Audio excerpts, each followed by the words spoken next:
10,000 teachers. Yes. What do you mean by that?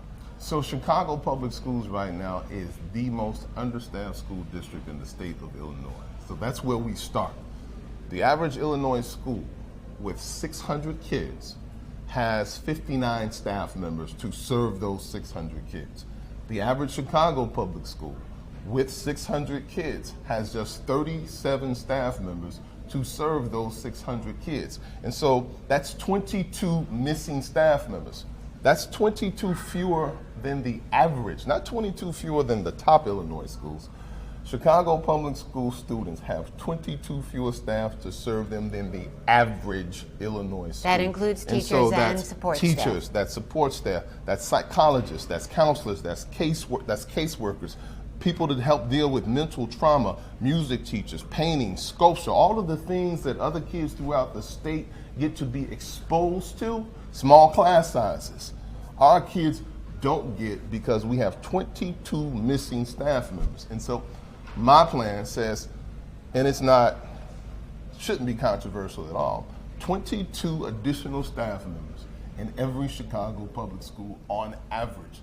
And if you total that up, it's about 10,000 new teachers and staff members and support staff across the city. The other piece in terms of funding this initiative is that even though CPS is the most understaffed school district in the state, we're nowhere near last in relationship to per pupil spending.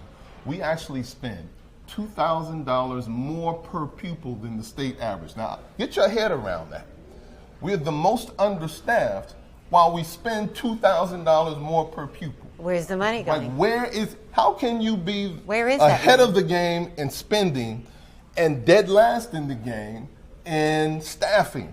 Staffing is supposed to be your biggest expense. So where is the money going? Where is it and going? So the money, we can see where the money's going. The money's going towards the privatization of services with this ridiculous multi-million, $100 million. It's probably into the billion, at least $1 billion right now, with the custodial privatization of our CPS custodial services through Aramark and Sodexo, a company that gave the mayor a $250,000 campaign contribution, is going towards wasteful spending on building new buildings in a school district that's not getting new students. It's going on this wasteful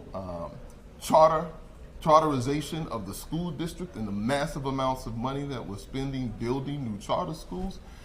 There's no telling what other kinds of corruption we're going to find in that budget, but we see some of them in plain sight right now, and I think that when we take control of CPS, we can divert and get rid of much of that waste, and then spend those funds on getting the proper staffing that our young people need. And I have to say that many politicians often talk about, draining the swamp, and we're going to get in there, we're going to clean up the budget. But none of those politicians have the record I have. None of those politicians has actually sacrificed and risked his career repeatedly to highlight this kind of corruption, because he was right there seeing how that corruption impacted the young people he was supposed to be working for. It did it then, it's still negatively impacting it now, and when I become mayor, it is going to end. What would you do about the half-empty, third-filled high schools? Absolutely, and so one of the reasons that those schools are half-empty is because they've been set up to fail. Even though we're the most understaffed school district now, we were not the most understaffed school district when Rahm Emanuel took over. We were nowhere near the most understaffed school district. We were ahead of at least 100 other districts in the state. And now we're second to last, 857 out of 858. And so they methodically understaffed schools to set them up for failure so that they would not have the capacity to develop an academic program that would attract families to their schools. What we're going to do... The goal was what? The goal was for those schools to fail so that they could privatize the district, and so that Rahm Emanuel's campaign donors who invest in charters can profit off of our city school dollars. So That what was would the you goal. do about the half-empty, one-third filled schools? Give them the staffing they need to create an academic program that will attract the residents in those neighborhoods, to build a curriculum, to build staffing that will make people want to send their young people, because people don't want to, people want to send their kids to neighborhood schools. Nobody wants to engage in this process. They want to have a neighborhood school that down the block that they can send their young people to. But they know the school is understaffed. They know the school doesn't have an academic program that's anywhere near the quality of a different academic program they might find someone else. So we give them what they want right in their own neighborhood. So you A wouldn't fully close them, staffed- you would build them back up. Absolutely. But you have families that have left already. There are fewer people. Well, Hundreds we'll bring of them back. You think you're going to bring people back who've left Chicago, the exodus of people? No, we're going to bring people, so their families in charters right now. I know, but Their there are also families in people who charters picked right up now. and left Chicago So we're not- altogether. so they're gone, but Yeah. their families in charters right now who would certainly rather send their child to their neighborhood school if there was a viable academic program there. And so we're going to be aiming for those families, number one. Number two, their families coming out of 8th grade who have options.